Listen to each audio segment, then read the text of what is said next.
Hi, I'm back again. Diane with Details by Diane Quilt Patterns with the honkin' crown on because I am queen of stained glass quilts. But you know what? I am queen of pillowcases too now. And I'm going to give you a tutorial on this easiest pillowcase.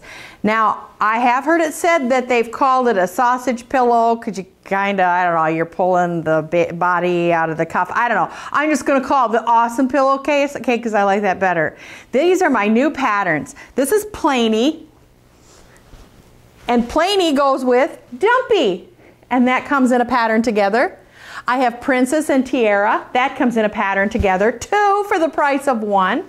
And I have Hopper and Kitty, and they're all made the same way, and I'm going to show you how to make them. So for that special person in your life, I know you know somebody, a grandkid, a kid, a neighbor kid, a homeless kid, a kid that's just roaming around the neighborhood. I don't know. Just find a kid, okay? Because you're going to want to make these because they're addictive. And maybe not just a kid. Maybe your husband wants a kitty pillowcase because I made it with the kitties out of Minky. And you know how soft Minky is. And I made it out of flannel. So it's especially cuddly. So why not get some fun pillowcases? They're so ugly nowadays. Let's have something fun. Here's how you start. You're going to get your pattern, and there's a cuff pattern and there's the pieces on there. Now I know that you're smart. I'm just going to figure that you're smart. It says cut along this dotted line. Okay, now this is going to be like watching paint dry, but you're going to see how much I cut. If you want to applaud, go ahead. I'll just expect it. Then what I want you to do is it says tape number 1 to number 2. Hey, aren't we flying here? Tape, every tape number 1 to number 2. Now this is really easy. Do you have a cup of coffee or some pop, some Cheetos? I always say Cheetos and then women freak out and say, not around fabric. Well, you know, you can lick your fingers. Who cares? It's your fabric. I don't follow any rules. So then what I get is just freezer paper. You're probably familiar with freezer paper, but if you're not, I'm going to tell you how to make a really cool pattern. So I see how long my cuff is and I say, yep, that'll do it. Rip. And I lay it over the top and I can see the cuff pattern through there. Now why I use freezer paper is there's a shiny side and a dull side. This has some waxy kind of something on it. But what happens is it actually will adhere to the fabric, which makes it just great to cut out your pattern. So you're going to trace it out, and I like to use just a Sharpie, just a thin Sharpie marker. And what I also like to do, I'm back, is where the corners are. I like to just put a dot, and then I just draw the line from dot to dot. That's how to do that. Use a long ruler. You know, you're going to be way too shaky doing a long line anyway. But on the curves, of course, you can't use a ruler. See, I told you were smart. So now I have my pattern. Just a second. Here I am again. I'm going to save some time here. Ta-da! Now here's what's important. When you're tracing out the cuff, you're going to want to be sure to mark fold. You see it says fold? That means you're going to place it on the fold. So I have my iron here and I have it already heated up. Love this iron. And you're going to take a pressing surface. Now this, I would usually have it on my larger pressing surface, but this is just a piece of foam core. I tell you how to make it in another one of my videos. So watch all my videos because you're going to learn great tips. And if you hear this kind of funny sound underneath, it's because I actually put aluminum foil on the foam core before I put just felt on it. Because then when I use an iron and I use steam, it doesn't go through the foam core and make it really warpy weird. So okay, so I'm going to lay this down. I have the fold next to me and I have the selvage up here. I'm going to take my pattern and I'm going to lay the fold where it says fold. I mean, is this easy or what? This is a no-brainer. You know how stressed we are in life all the time? Well, we need these easy projects. I'm going to take my iron. I'm not going to use any steam. And I'm going to just press this pattern onto here. Like so. And you can see how it's adhered to it. Then I'm able to take my good fabric scissors and just cut it out. And I'm going to cut.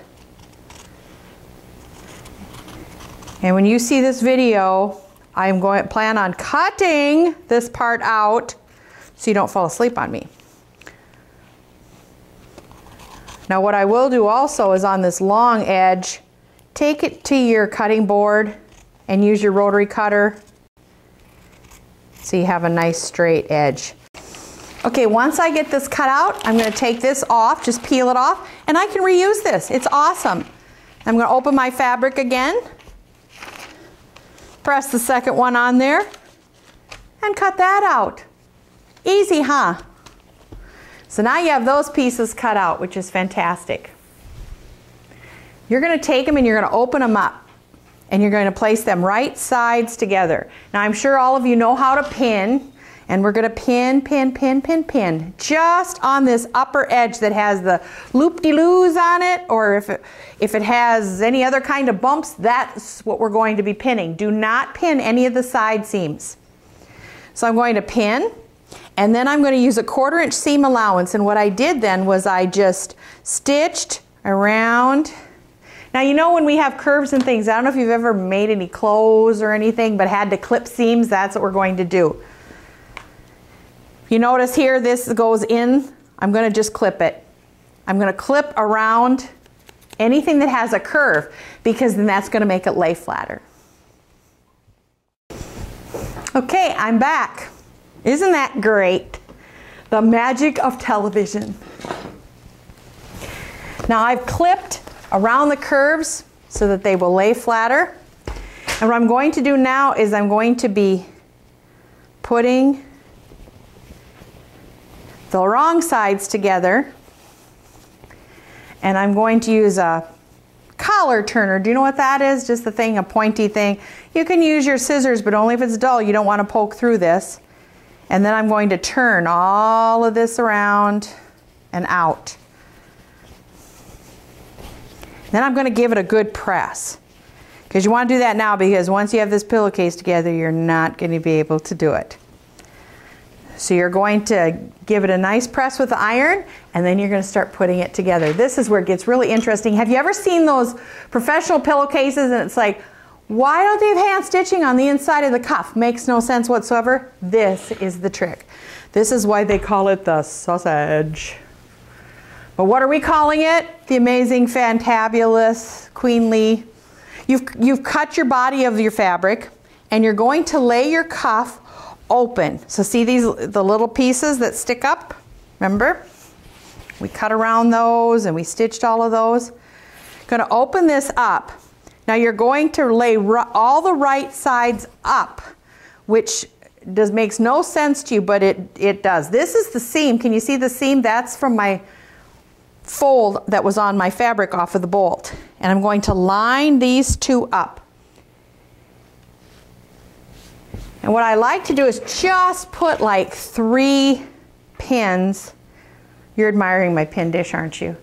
This is the peanut shape that I made in, I think, 3rd grade or something. Isn't that awesome? That's what you need to do. Get out your fun stuff that you've made that you don't know what else to do with. Don't throw it away. Put your pins in it and you get to enjoy it all the time. Okay, enough blatant self-advertisement. Now I'm just putting that just so it holds a little bit because we're going to take the body of the pillowcase. Now you notice I have it out here. I did not take it all the way to the seam line. Do not take it all the way to the seam line. You're going to just roll this because that's going to just be encased by this cuff. Then I'm going to bring the cuff up to that point and match up those raw edges. Now when I match up those raw edges, I'm going to remove the pins that I initially had put in there. And so I actually have 3 layers. Remove this pin. I can put that into the center. I can remove this pin and pin that. Then I would continue to pin all the way across that raw edge. So I have a cuff, and I have a body, and I have a cuff. And when you look inside, there's that body rolled up. See, that's not attached yet. Then I'll take this to my sewing machine and I'll sew a 1/2 inch seam allowance. And I'm back.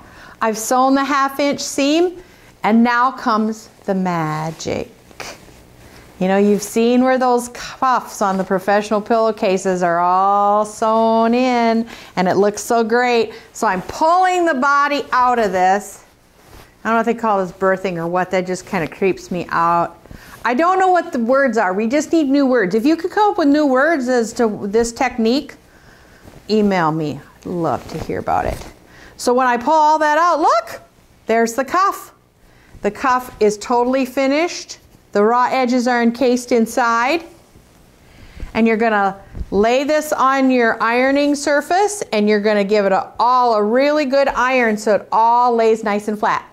Then you're going to take heat and bond fusible, or any kind of fusible, but make sure that it's a light fusible so you can stitch down the pieces. You're going to lay it over top the pattern and trace out your pieces, cut them out, fuse them onto the backs of fabrics, and cut out the pieces, the airplane pieces. They're bonding here, I can't get them apart. The airplane pieces. This will be totally open, and you're gonna mirror image those planes. And then you're gonna stitch them down. Use some of those fun stitching threads and stitches that we have on our sewing machines that we pay for and never use. That's great for this. Then you're gonna stitch down all the pieces. Now here's the crazy part of finishing it. And I think it's kind of crazy because, you know, we're always told go right sides together. Well, I'm gonna have you go wrong sides together to start out. This is a 3/4 inch seam allowance. So wrong sides together, I'm gonna have you sew it 1/4 inch and 1/4 inch down the bottom there. And then you're going to turn it. And after you get it turned, you're going to put right sides together, which is how we're always taught to do everything. And you're going to stitch a 1/2 inch in, 1/2 inch down this seam, 1/2 inch across the bottom. And you know what it does? Totally encases that seam allowance. It looks absolutely great. And so you need to make these. These are just really, really fun. Go to detailsbydiane.com. You gotta see this face again, don't ya? And I have other videos and other things coming. I mean, how exciting is this? I hope to see ya. Email me. Tell me what you think, only if it's nice. Bye.